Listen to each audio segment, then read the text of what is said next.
Friends, good morning. आप लोग अच्छे होंगे।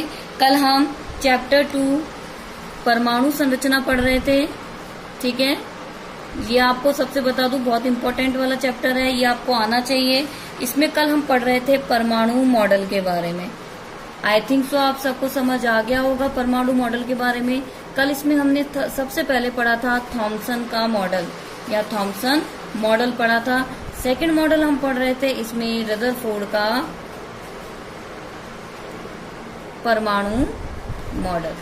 ठीक है, कल मैंने आपको बताया था रदरफोर्ड का एक्सपेरिमेंट क्या था, कि उन्होंने क्या करा कि अल्फा कणों पर किसकी बौछार कराई, या हम यूं कहें कि सोने की एक पतरी ली, उस सोने की पतरी पर किसकी बौछार कराई, अल्फा कणों की बौछार लगाई। तो पीछे देखा जाता है कि ये जिंक सल्फाइड की प्लेट पर क्या उत्पन्न होती है, चमक उत्पन्न होती है। इससे कुछ प्रेक्षण निकाले उन्होंने। वो प्रेक्षण क्या थे मैं आपको बता चुकी हूँ, पर मैं एक बार बता देती हूँ। उन्होंने बताया कि कुछ कण तो सीधे निकल जाते हैं, जब अल्फा कणों की बौछार सोने की पतरी पर कराई जाती है तो कुछ कण तो क्या होते हैं, सीधे निकल जाते हैं। कुछ कण क्या करते हैं, अपने मार्ग को परिवर्तित कर लेते हैं, इस तरीके से मार्ग परिवर्तित कर लेते हैं। लेकिन 20,000 में से एक ऐसा कण होता है जो जाता तो है लेकिन किसी चीज से टकराकर पुनः अपने उसी मार्ग पर आ जाता है। इसके आधार पर आपने देखा था कि रदरफोर्ड ने क्या करे थे, कुछ निष्कर्ष निकाले थे। वो मैं निष्कर्ष आपको बता चुकी हूँ। उसने क्या कहा था कि परमाणु का अधिकांश भाग कैसा होता है, खोखला पाया जाता है। परमाणु का अधिकांश भाग खोखला होता है और संपूर्ण द्रव्यमान कहाँ पर केंद्रित होता है, मध्य में। और इस मध्य को क्या नाम दिया गया, केंद्रक नाम दिया गया। ठीक है, और कहा गया कि ये केंद्रीय भाग कैसा होगा, धनावेशित होता है, अर्थात ये भाग पॉजिटिव होता है। और संपूर्ण धनावेश, हम यूं कहें कि जो संपूर्ण धनावेश होता है वो इस मध्य में अर्थात इस नाभिक में क्या होता है, केंद्रित पाया जाता है, अर्थात संपूर्ण द्रव्यमान इसमें पाया जाता है। इस प्रयोग के आधार पर रदरफोर्ड ने क्या करा, कल यहाँ तक की बात मैं बता चुकी हूँ। अब इसके आगे की बात करें तो जब ये प्रयोग हो चुका कि बता दिया जा चुका है कि संपूर्ण द्रव्यमान नाभिक में स्थित होता है, ये पॉजिटिव होता है। इसके आधार पर अब उसने कुछ लास्ट एंड फाइनल कंक्लूजन निकाला। वो कंक्लूजन क्या था वो मैं आपको बताती हूँ। देखिए, सबसे पहला जो इसका कंक्लूजन था वो ये था कि मैं पहले भी इस लाइन को बोल चुकी बार बार कि परमाणु का अधिकांश भाग कैसा होता है, खोखला पाया जाता है। खोखले से मतलब आप समझ रहे होंगे कि जिसमें कुछ भी नहीं पाया जाता। और संपूर्ण द्रव्यमान किसमें केंद्रित होता है, संपूर्ण द्रव्यमान केंद्र में स्थित होता है। संपूर्ण द्रव्यमान केंद्र में स्थित होता है और इस केंद्र को किस नाम से जाना जाता है, नाभिक के नाम से जाना जाता है। ठीक है, और यह नाभिक कैसी होती है, प्राय धनावेशित पाई जाती है। अब आप अच्छे से समझ लेना कि ये परमाणु है और इस परमाणु में मध्य भाग कैसा है, संपूर्ण द्रव्यमान लिए हुए है, ये आपका नाभिक कहलाएगा। और ये नाभिक कैसा होता है, पॉजिटिव चार्ज होता है। ठीक है, सेकंड पॉइंट हम ये कहते हैं कि रदरफोर्ड ने ये बताया कि इस परमाणु के चारों ओर इलेक्ट्रॉन इन कक्षाओं में चक्कर लगाते हैं। इस तरीके से आप देखोगे कि जो इलेक्ट्रॉन है इस नाभिक के चारों तरफ चक्कर लगाते हैं। ठीक है, अब देखिए, आप कहोगे कि देखिए ये पॉजिटिव और ये नेगेटिव, इसलिए इन दोनों में आकर्षण होता है और आकर्षण के कारण ये एक दूसरे से क्या होते हैं, जुड़े हुए पाए जाते हैं। अगर मान लीजिए यहाँ भी पॉजिटिव होता और यहाँ भी पॉजिटिव होता तो ना तो कोई आकृति बन पाती, ना कोई आकार बन पाता, ना ही नाभिक का निर्माण हो पाता। क्यों, क्योंकि दोनों एक दूसरे को क्या करते, प्रतिकर्षित करते, और इसी प्रतिकर्षण के कारण एक इधर की तरफ जाता तो दूसरा उधर की तरफ। लेकिन आप देखोगे कि संपूर्ण द्रव्यमान कहाँ स्थित होता है, केंद्र में, जो कि पॉजिटिव है।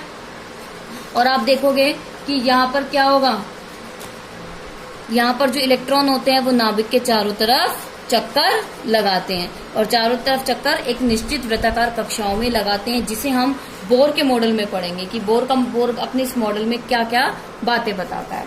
ठीक है, इसके द्वारा तो हम क्या देखते हैं कि यहाँ पर क्या कंक्लूजन निकला कि परमाणु का अधिकांश भाग खोखला होता है, संपूर्ण द्रव्यमान केंद्र में होता है, केंद्र को नाभिक कहते हैं और नाभिक कैसी होती है, पॉजिटिव होती है।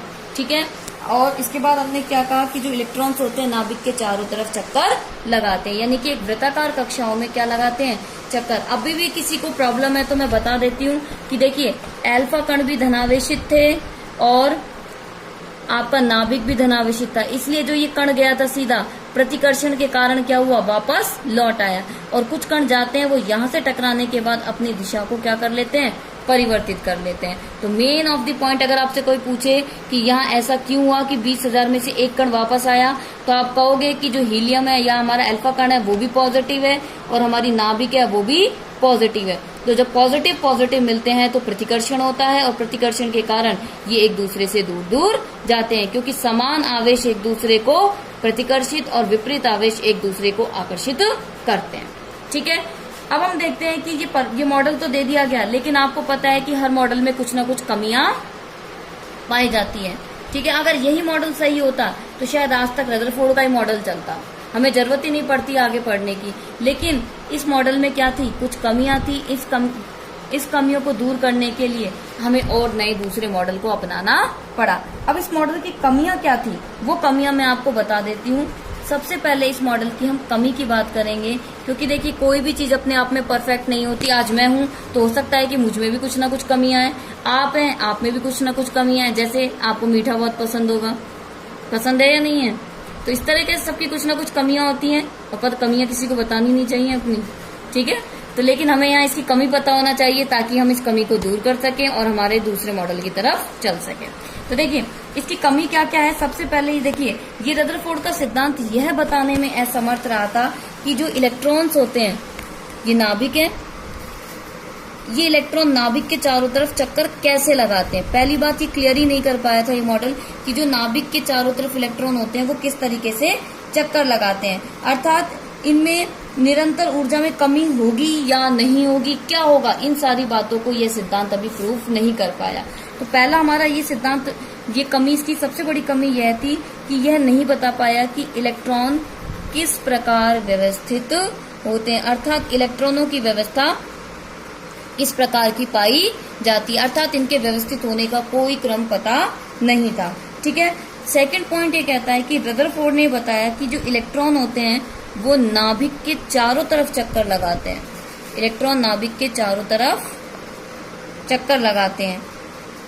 ठीक है, अब ये कहते हैं कि जब कोई चीज कंटिन्यू चलती रहेगी तो ऊर्जा में क्या आनी चाहिए, निरंतर कमी आनी चाहिए। एक बार बताइए, आप कंटिन्यू वर्क करते रहेंगे तो आपकी ऊर्जा घटेगी बढ़ेगी, ऑब्वियसली घटेगी। तो इसी तरीके से कह रहा है कि जब इलेक्ट्रॉन नाभिक के चारों ओर चक्कर लगा रहा है तो उसकी ऊर्जा निरंतर कैसी होनी चाहिए, कम होनी चाहिए। ठीक है, और जब इलेक्ट्रॉन ऊर्जा कम होगी तो आप देखोगे कि जो इलेक्ट्रॉन है वो किसमें समा जाना चाहिए, नाभिक में चले जाना चाहिए। कि इलेक्ट्रॉन किसमें चले जाना चाहिए, नाभिक में चले जाना चाहिए या नाभिक में समा जाना चाहिए।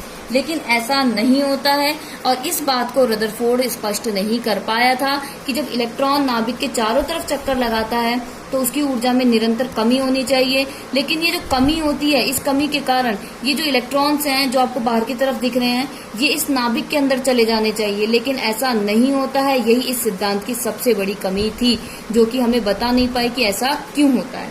ठीक है, इसके बाद हम देखते हैं कि यहाँ पर हमारी तीसरी इसकी कमी क्या होगी कि यह जो आपका रदरफोर्ड का सिद्धांत था वो यह नहीं बता पाया कि परमाणु स्पेक्ट्रम, अभी आपको मैं आगे स्पेक्ट्रम की भी बात बताऊंगी, आपने फिजिक्स में पढ़ेंगे स्पेक्ट्रम्स के बारे में। तो रदरफोर्ड परमाणु मॉडल क्या कहता है कि यहाँ पर जो स्पेक्ट्रम होना चाहिए वो सतत होना चाहिए, अर्थात जब ऊर्जा निकले तो वो इस तरीके से कंटिन्यू में निकले, टूटी हुई ना निकले। टूटी का मतलब जैसे एक इतनी सी हो गई फिर बाद में निकले, फिर इतनी सी करके बाद में निकले, जी नहीं, बिल्कुल स्ट्रेट, बिल्कुल एक जैसी होनी चाहिए। तो और इसलिए ये इस बात को समझा नहीं पाया कि परमाणु स्पेक्ट्रम सतत क्यों होता है। ठीक है, और हाइड्रोजन से जो मिलेगा, हाइड्रोजन परमाणु से, ये सारी चीजें मैं आपको आगे बहुत अच्छे से पढ़ाऊंगी। आपको अभी इसको समझने में थोड़ा सा प्रॉब्लम आएगा कि स्पेक्ट्रम क्या होता है, लेकिन मैं इस बात को बहुत अच्छे से आगे क्लियर करूंगी। हमारे नेक्स्ट वीडियोस में यही बातें क्लियर होने वाली है। आपका पूरा एक टॉपिक है ये स्पेक्ट्रम के नाम से, जिसे मैं बहुत अच्छे से पढ़ाने वाली हूँ। अगर अभी भी किसी को कोई प्रॉब्लम है तो प्लीज कमेंट बॉक्स में लिखना कि क्या प्रॉब्लम है, क्या चीज समझ में नहीं आई, उसका सॉल्यूशन वहीं की वहीं किया जाएगा। ठीक है। तो हमने बात करी परमाणु की कमियों के रदरफोर्ड के सिद्धांत की कमियों के बारे में, कि सबसे पहले ये इस बात को नहीं बता पाया कि इलेक्ट्रॉन किस प्रकार व्यवस्थित होता है, कि इलेक्ट्रॉन नाभिक के चारों तरफ तो घूमता है लेकिन किस प्रकार घूमता है यह बात ये क्लियर नहीं कर पाया था। दूसरी बात ये नहीं बता पाया था कि जब इलेक्ट्रॉन नाभिक के चारों तरफ चक्कर लगाता है तो उसमें निरंतर कमी आनी चाहिए, उसकी ऊर्जा में निरंतर कमी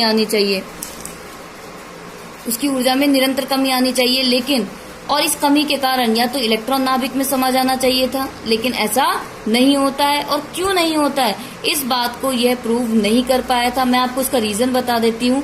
यहाँ पर दो तरीके के बल काम करते हैं, एक होता है अपकेंद्रीय बल और दूसरा होता है अभिकेंद्रीय बल।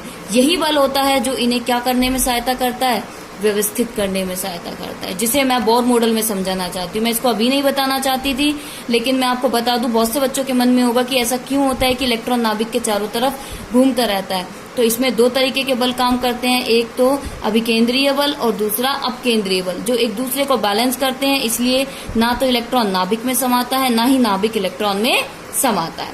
तीसरी इसकी कमी हमने बताई थी कि यह ये नहीं बता पाया कि हाइड्रोजन से जो प्राप्त स्पेक्ट्रम होता है, वो रेखीय स्पेक्ट्रम होता है। वो ऐसा क्यों होता है, इस बात को हमारा जो रदरफोर्ड का मॉडल था वो स्पष्ट नहीं कर पाया था। अतः इनकी तीन कमियों के कारण हमें मोस्ट और इम्पोर्टेंट अगला जो टॉपिक लेंगे वो लेंगे बोर का मॉडल, वो हम पढ़ेंगे नेक्स्ट वीडियो में। प्लीज कमेंट कीजिएगा अगर कुछ प्रॉब्लम आई है। ये कल के वीडियो का थोड़ा सा बच रहा था, इसलिए मैंने इसको अलग से बनाया है ताकि आपको अच्छे से समझ आए। अब जब हम कल नेक्स्ट वीडियो बनाएंगे वो आपको बोर मॉडल का बनाएंगे, जो कि बहुत अच्छा है। बच्चों उसको बहुत अच्छे से करना, क्योंकि बोर मॉडल से आपके न्यूमेरिकल भी आएंगे। न्यूमेरिकल मैं हैंड टू हैंड कराऊंगी आपको, और उससे आपके थ्योरी के क्वेश्चन भी बनते हैं। तो please comment, like and subscribe. Thank you.